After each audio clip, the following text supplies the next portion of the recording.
বিসমিল্লাহির রহমানির রহিম। আজ মঙ্গলবার 18 মার্চ 2025, 4 চৈত্র এবং 1431, 17 রমজান 1446। থাকছে আমার দেশ পত্রিকার সংবাদ শিরোনাম। আমি রোমাঞ্চিত, ইনশাল্লাহ আমরা উইন জিতব, বলেছেন হামজা চৌধুরী ফুটবলার। আব্দুল লতিফ মাসুদের নিবন্ধ আসিয়া হৃদয় রক্তক্ষরণ।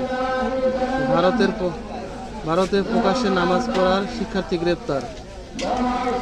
মোদির সঙ্গে বিরোধের ক্রসফায়ার হন কাউন্সিলর একরাম।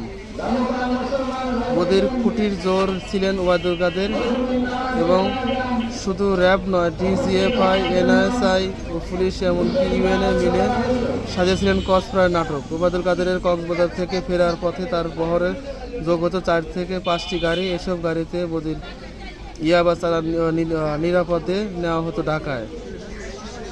পুলিশ কর্মকর্তাদের ইউনুস আইনশৃঙ্খলা রক্ষায় সর্বোচ্চ ব্যবস্থা নিতে হবে এবং আইন সংশোধনের প্রস্তাবে নীতিগত অনুমোদন, শিশু ধর্ষণে বিচার, বিশেষ ট্রাইব্যুনালে। বিশ্ববাজারে কমলেও দেশে বাড়ছে চালের দাম এবং জুলাই গণ অভ্যুত্থানে হামলা দাবি 128 এবং চুয়েটের 19 শিক্ষার্থী বহিষ্কার। অতি দরিদ্র এলাকার 31 লাখ শিক্ষার্থী পাবেন খাবার। প্রাথমিক বিদ্যালয়ের মূল ফিডিং কর্মসূচি নতুন প্রকল্প প্রস্তাব। বিবিসির প্রতিবেদন, বাংলাদেশের সঙ্গে পাকিস্তানের ঘনিষ্ঠতার উগ্নিত ভারত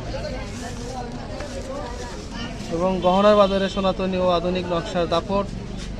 সাবেক এমপি শাহিনের 53 কোটি টাকার অবৈধ সম্পদ এবং সালমানের 22,000 কোটি টাকা দুর্নীতি তদন্ত শুরু। সংস্কার কমিশনের সুপারিশের সঙ্গে ভিন্নমত জানিয়ে ইসির চিঠি এবং ইউএনএইচসিআরের কবজা রোহিঙ্গা ডাটাবেস। 1/11 মতো বিএনপিকে মিডিয়া ট্রায়াল করা হচ্ছে এবং 7 বছরের শিশু ধর্ষণের দায়ে যুবকের যাবজ্জীবন। ছিল সংবাদ।